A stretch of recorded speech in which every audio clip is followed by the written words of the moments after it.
ओम नमस्ते धर्मप्रेमी सज्जन हो. आपण बघत आहोत आर्य समाजाचे संस्थापक, वेद उद्धारक, ज्यांनी वेदांचा प्रचार प्रसार केला आणि या सर्व अंधकारामध्ये बुडालेल्या समाजाला वेदांकडे वळण्याचा संदेश दिला की या पाखंडामध्ये तुम्ही अटकून राहू नका. भले भले पंडित हे स्वतः ब्राह्मण असून यांनी इतर ब्राह्मणांचा विरोध केला, कारण ते वेदानुसार वागत नव्हते, लोकांना अंधश्रद्धेमध्ये अडकून ठेवत होते. मग असे हे प्रखर आपले समाज परिवर्तन करणारे, धर्माचं ज्ञान अर्थात वेदज्ञानचा प्रचार करणारे, प्रसार करणारे हे स्वामीजी होते. तर यांचा हा ग्रंथ आपल्या घरात अवश्य असावा. या ग्रंथामध्ये आपल्याला सर्व धर्म नाही, सर्व संप्रदायांविषयी माहिती मिळणार आहे. याच्यामध्ये आणि असा एकमेव ग्रंथ या जगामध्ये उपलब्ध आहे आणि दुसरा कुठलाही ग्रंथ तुम्हाला या जगामध्ये आढळणार नाही की ज्याने स्वतःच्या धर्माविषयी, स्वतःच्या याच्यावरतीही टीका केली का आपण काय मानत आहोत आणि काय मानायला हवं आणि इतर मतपंथ संप्रदायांची मान्यता कशी आहे ते तुम्हाला मनुष्य समजतात की नाही समजतं. ठीक आहे, तर याविषयी भरपूर माहिती दिलेली आहे श्रोतेगण. तर आपण हा ग्रंथ अवश्य आपल्या घरात आणावा आणि स्वतःला आणि स्वतःच्या पुढच्या पिढ्यांनाही आपण इतर मतपंथ संप्रदायांमध्ये जाण्यापासून अर्थात कन्वर्ट होण्यापासून वाचू शकता. असा हा प्रकार आहे. तुमचे अर्थात आपले सर्व मुलं जे आहेत ना, हे सर्व एवढे ज्ञानी बनतील का एक प्रश्न विचारला ना कुठल्या विधर्मीला तर त्याचं उत्तर तो देऊ शकणार नाही. असा हा ग्रंथ आहे श्रोतेगण. ठीक आहे, तर आपण हा ग्रंथ अवश्य घ्यावा, आपल्या घरामध्ये अवश्य असायला हवा.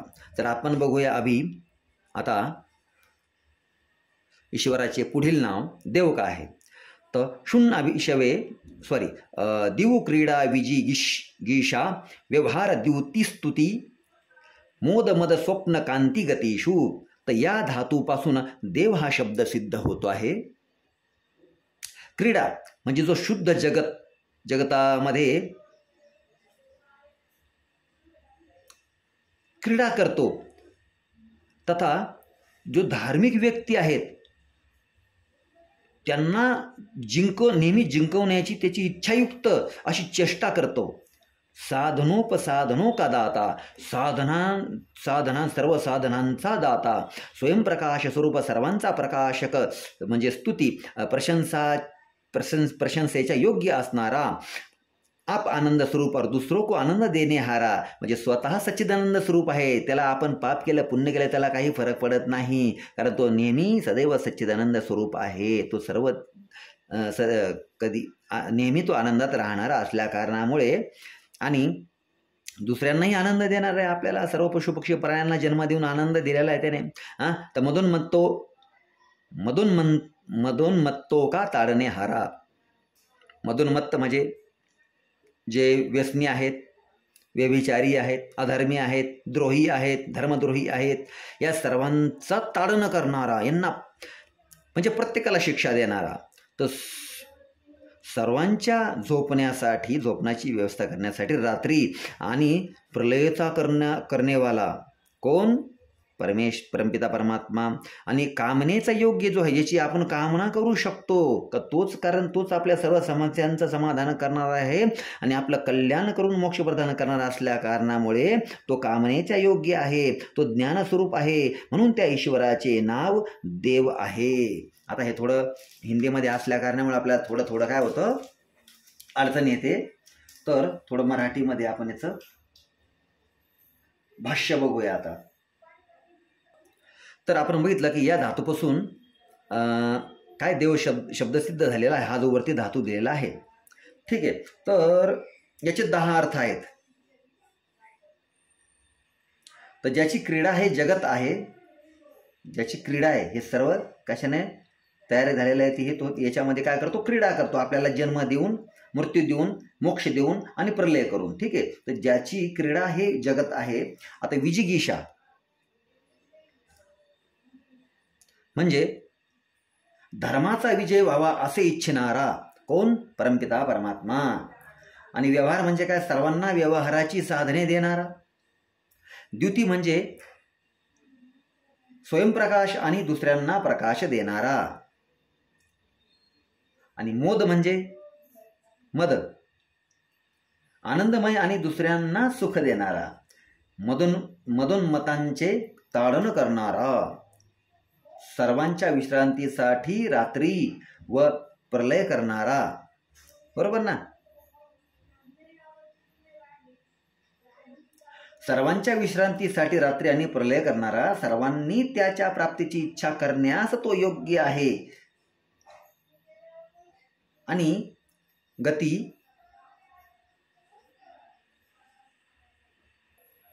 गती ज्ञानस्वरूप असा तो परमेश्वर आहे, म्हणून त्याला देव असे म्हणतात. ठीक आहे. तर यो दिव्यती क्रीडती सदेव हा म्हणजे जो स्वस्वरूपाच्या आनंदानेच क्रीडा करतो किंवा लीलेने सहज जगत उत्पन्न करतो आणि जो सर्व क्रीडांचा आधार आहे. काय आहे तो? सर्व क्रीडांचा काय आधार आहे. तर विजिगिषते स देवा म्हणजे जो सर्वांना जिंकणारा आहे, तो स्वयं अजय आहे, त्याला कोणी जिंकू शकत नाही. अर्थात जो सर्वांना जिंकणारा व जो स्वतः अजिंक्य आहे आणि जो न्याय आणि अन्यायाधिक व्यवहारांना जाणतो व जो उपदेष्टा आहे.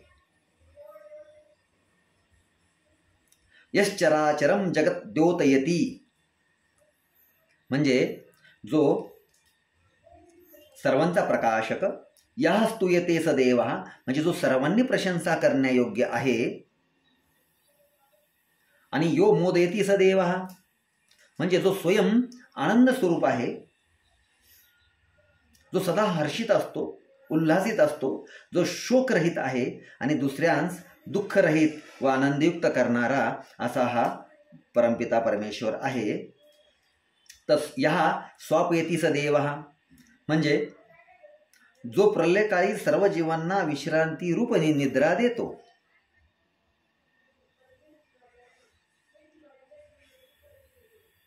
यह काम्यते काम्यते वासदेव म्हणजे ज्याची कामना